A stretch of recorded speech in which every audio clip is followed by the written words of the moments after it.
Who's the private dick that's a sex machine to all the chicks? I'm just talking about Shaft. Chuck Loaf here, 1200 Films Podcast, all horror, all the time, even on holidays. Of course, it's been a long time since I did a goddamn episode. I have been busy with fantasy baseball. But baseball is almost over, and I've been rewatching the X-Files series. The 6th best show of all time. There's like 200 episodes. I'm about 110 episodes in. Why is it only the 6th best episode, 6th best series? Because there's a lot of great episodes, and there's also a lot of bad. But, of course, the rating scale. Here we go. Dumpster fire, garbage. Can't quite recommend, okay if desperate, and then put it on the watch list, and then put it on top of the watch list. Ready, get, set, go. 2020, The Silencing. Critic rating 13%, audience score 90. It's a bit of a gap. Jesus. Anne Heche and her husband, or whatever, who's been in a billion films, and their perfect little blonde child are camping, or taking a little vacation. And as soon as they start getting set up, the daughter vanishes. And they start suspecting everyone, especially that dirty, grimy, sweaty, slimy groundskeeper who looks like he's all of 20 years old. But why they couldn't get an older, dirty actor for this, I don't know. But so then they start investigating themselves, what happened to their daughter when the cops can't do much, and it kind of goes from there. Beware of the ending, but the journey is still okay. So, okay if desperate. Just wait for the twist. It's there. Next one, 2019, Witches in the Woods. When I had written this down after I watched it, I thought I had written Within the Woods, and I couldn't find it anywhere. I was like, where the hell is this damn movie? I was like, it's Witches in the Woods. And then I realized I don't even remember watching this movie. I went on Rotten Tomatoes and looked up everything. I still don't remember watching this movie. And then I watched the trailer. I was like, yeah, it's that one. Witches in the Woods. Did I say critic rating 57, audience score 52? I don't know. It's another one of the thousands, if not billions, of car breaking down movies. This van full of college-age kids, all unlikable, all assholes, all know-it-alls. They're going on a ski trip in this mountain, but the mountain's closed because of weather, and they find there's a shortcut that's through 30 inches of snow, but, when you got four-wheel drive, you can go through anything like butter. Well, that's not true, as they found out, and they're stuck out there in the middle of nothing. And they start seeing things in the woods, and then someone in the car starts flipping out.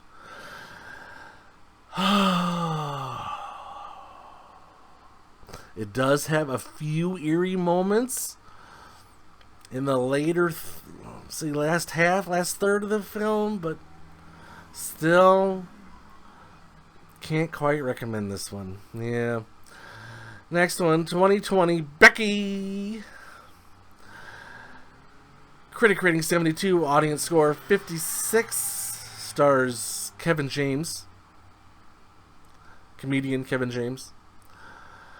And this also stars a former pro wrestler named Kurgan, his name is Robert Malay, who's been in a lot of films lately. He was a very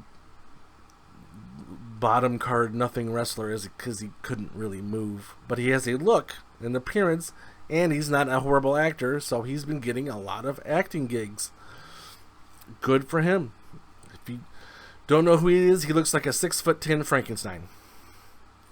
And actually, he was casted as Frankenstein in the movie Monster Brawl. But don't watch Monster Brawl because that movie sucks.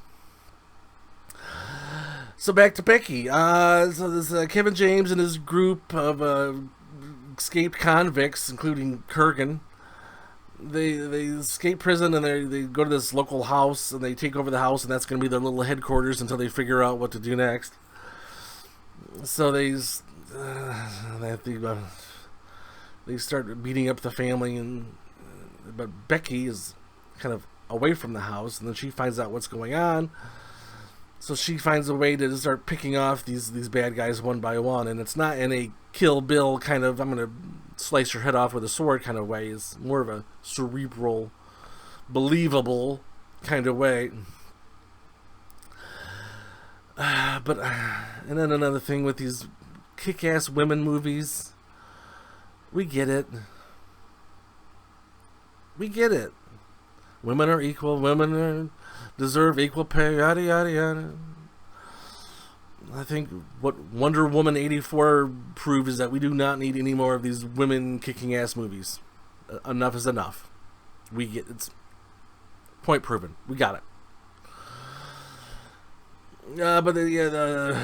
Again, back to Becky. It's fine. Okay, if desperate. Next one, 2019 Extraordinary. I think it's supposed to be extraordinary, but it's two separate words. It's a horror comedy.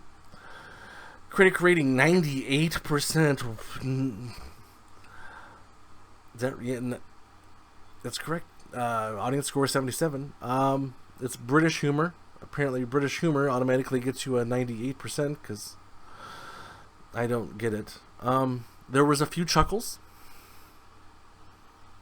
but beyond that, this movie's stupid.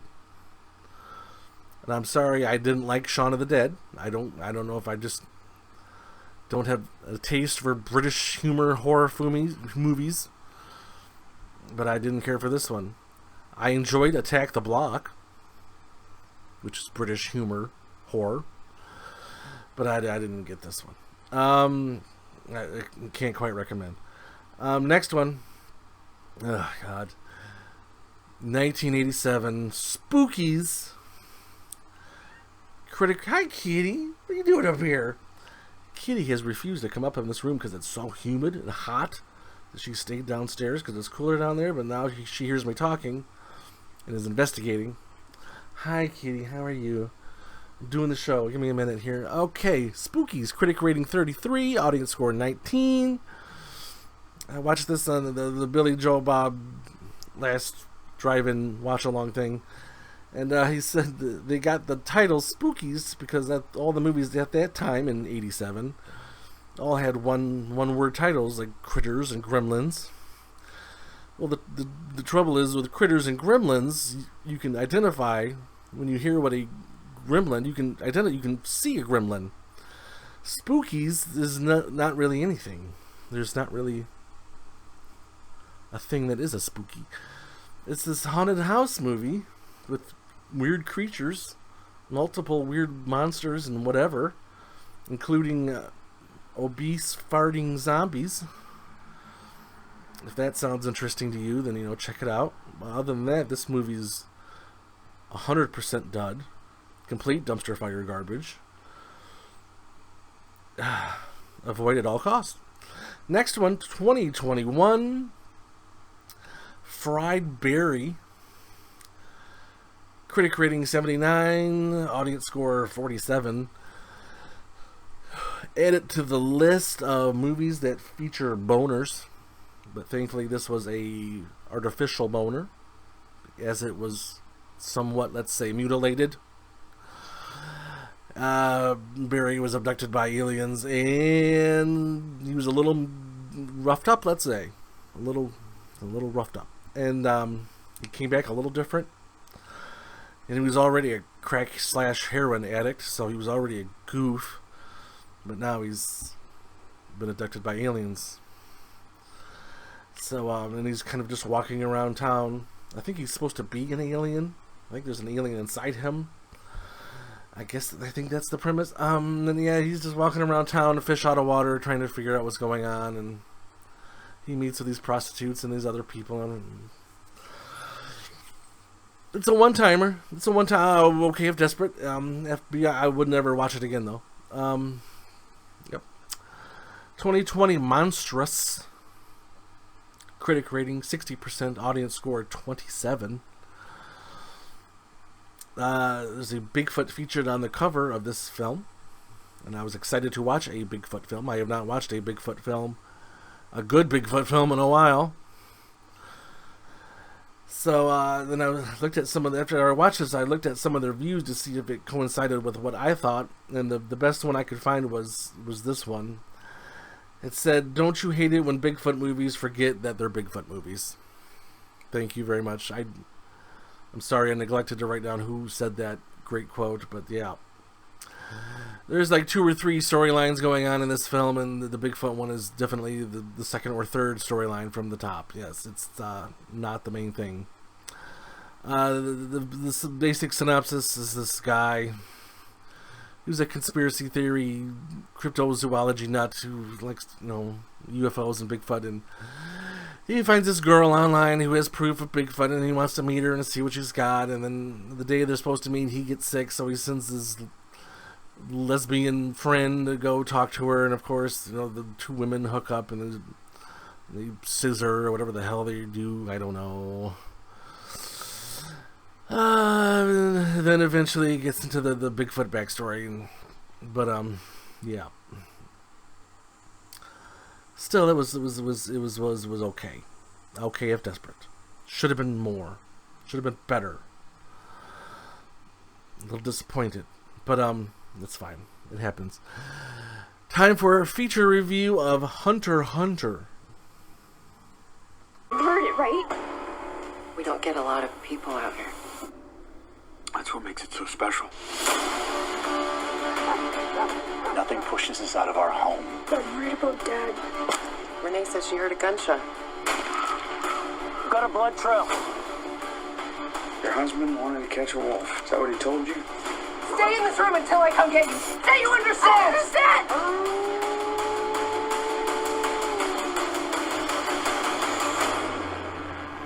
Want to snag a wolf? You gotta out-wolf him. Hunter x Hunter from 2021, a critic rating of 94%, audience score 63. Technically stars Devon Sawa, who you may remember from Idle Hands from 20 years ago. And he now looks like a grizzled, middle-aged man who was casted appropriately.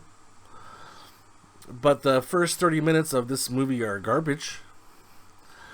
It sets you up to think that it's a Wolf in the Woods movie that they have to hunt down and kill. We're supposed to think this wolf is killing people, and Devon Sawa has to save the day to save his family, which live out in this cabin in the middle of nowhere, completely separate from anything and everything and everyone.